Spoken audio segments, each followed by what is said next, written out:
Hey guys, welcome back to Pinkman Solutions, and this is part 3 on Lua lecture series. And today we are going to discuss strings in Lua. So let me just open the terminal. So in Lua, strings can contain a single letter or an entire book, doesn't matter.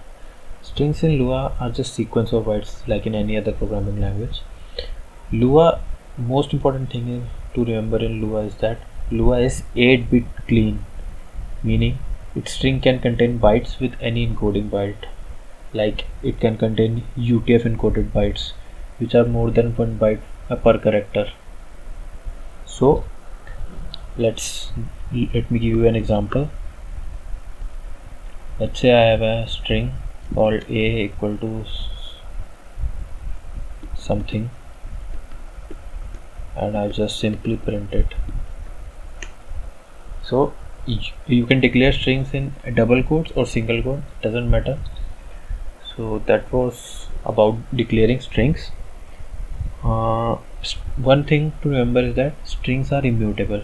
By immutable I mean you cannot change a string. You can either create a new string, or if you use string library function.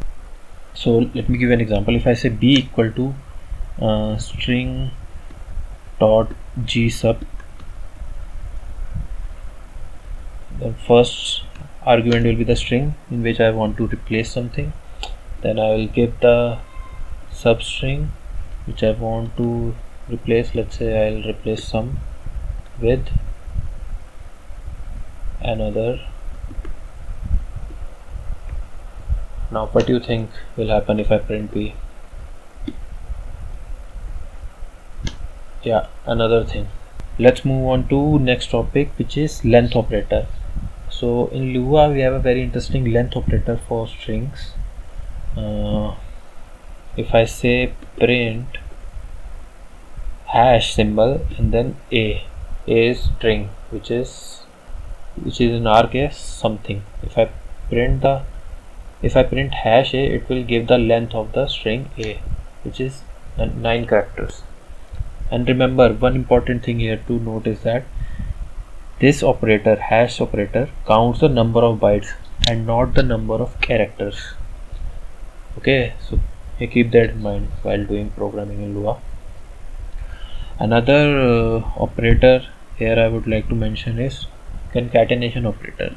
So you can concatenate two strings using this dot operator.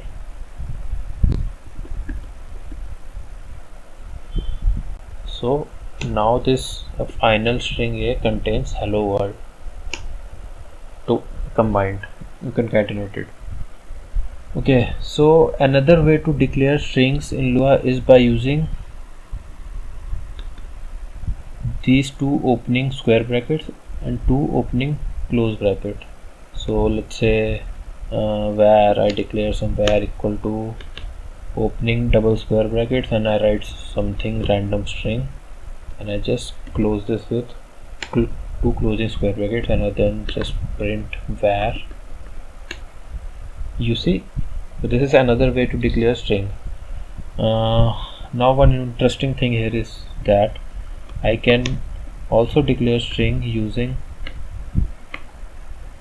any number of equal to sign between this square bracket. This will also give the same effect. Now let's talk about coercions. What are coercions? So Lua has automatic coercion between number and string at runtime, meaning if I say print let's say string 10 plus 1, so this will give, it will convert both the operand to integer. It depends whatever the string operand you are using. So that is about it. And if I do print let's say 1 comma 1 and then I do plus wait, let me do this 2 3. So now it will print 1 2 3 in string, like so. So you see automatic conversion is happening based on the operators which we are using. If you explicitly want to convert a string to number, you can use something like this: print to number function to convert something to string. Like you can give any number here in string and it will convert. If you give some invalid string for number conversion, it will return nil. Nil is a like null in C. It represents nothing in Lua. So here is the number. If you want to be sure, you can just do print type to number. Here I'll give some string 1 to 1. Let's say, I think I've used, yeah. So you see we get the type as number. One more thing I should discuss about to number function is that you can give numbers in string of any base. Let's say I want to convert to number of this string in base 2. So here I am saying that convert this string to decimal number, and this string represents number in base 2. See, so you can use 16, 8, anything. I'll give you another example for base. Let's say I have FFF, I give 16, which is hexadecimal. So 409. Okay, so now let's talk about string library in Lua. So we have a very beautiful string library built in Lua. So I will demonstrate some of the famous, mostly used functions in string library, like AB, this string dot repetition. It will repeat the first parameter string with the n number of times which you give as second argument. Let's say 3 here, and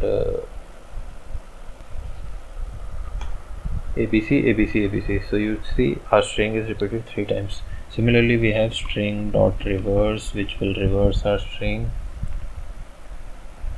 and we have string dot lower, which will convert all the uppercase string to lowercase. Then we have string dot upper.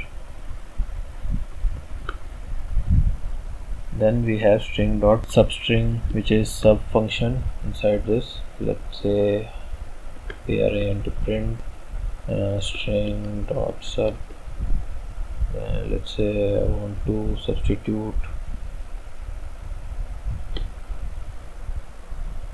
in brackets. I want to substitute this string. No, not substitute. I want substring of this string with starting index as 2 and ending index as -2. In Lua, the indexing in minus means starting from the end. If I say -1, then I mean the last character in this string. If I say -2, then it means the second last character in this string.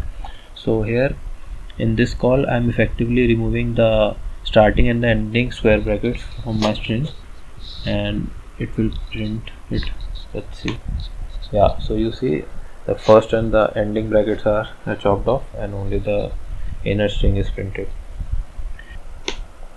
So this string.char function will take the ASCII value and print it, print the character value. And to demonstrate one more thing, this function can take a variable argument, means I can give any number of 98, 95, 96 random numbers, 90, 97, 95, 93. So you see we get random characters whose ASCII values are 99, 97, 95, 93. And one more function from string library is string.format. So this string.format function is similar to printf function in C, if you have done C programming. So here we will give a format string with %d for replacing this with our decimal number. Then we give x, then we say y. Let's say y equal to some integer again, and then we'll give our replacement integer, which will be 10, or second will be 20. Now if I print this, we will get x equal to 10 and y equal to 20. See,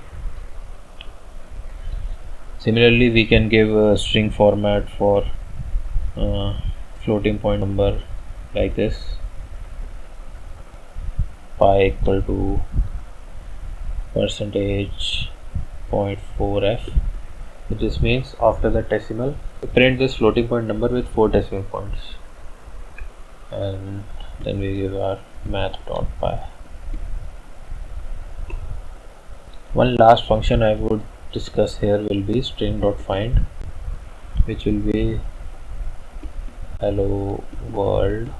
Let's say we want to find something in this string, and the string which we want to find is world. So this will give the starting and the ending index of this substring. So the starting index is 7 and the ending index is 11. And remember one thing, indexing for string or array, which we'll study in future videos, always starts with 1.